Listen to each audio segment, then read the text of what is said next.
एक अतिशय धक्कादायक घटना घडलेली आहे। रस्त्यावरून जाणाऱ्या लग्नाच्या वरातीत नाचणाऱ्या तरुणाला मागून येणाऱ्या बसनं धडक दिली। ही धडक इतकी जोरदार होती की तरुणाचा जागीच मृत्यू झाला। हा तरुण नवरदेवाचा चुलत भाऊ होता।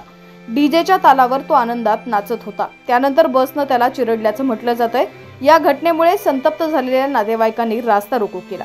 मिळालेल्या माहितीनुसार लग्नाची वरात उत्तराखंड राज्यातील हरिद्वार जिल्ह्यातील एका गावातून बिजनौरच्या चंदक पोलीस स्टेशन मांडवर परिसरात जाणार होती। रस्त्यावर वरातीत नाचणाऱ्या नवरदेवाच्या चुलत भावाला बसनं मागून धडक दिली, त्यामुळे त्याचा जागीच मृत्यू झाला। या घटनेमुळे संतप्त झालेल्या मृताच्या नातेवाईकांनी बैलगाडी व ट्रॉली रस्त्याच्या मधोमध उभी करून रस्ता अडवून धरलेला आहे। या घटनेची माहिती मिळताच मोठा फौजफाटा घटनास्थळी दाखल झाला। त्यांनी मृताच्या कुटुंबियांची समजूत काढण्याचा प्रयत्न केला, मात्र कुटुंबियांनी पोलिसांना मृतदेह उचलूच दिला नाही। बस चालकाला अटक करून वरिष्ठ अधिकाऱ्यांना बोलवण्याच्या मागणीवर ते ठाम होते, मात्र खूप समजावल्यानंतर त्यांनी मृतदेह पोलिसांच्या ताब्यात दिला। अखेर पोलिसांनी मृतदेह पोस्टमार्टमसाठी पाठवला।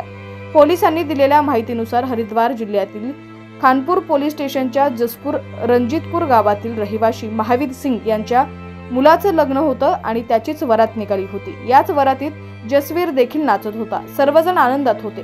याच दरम्यान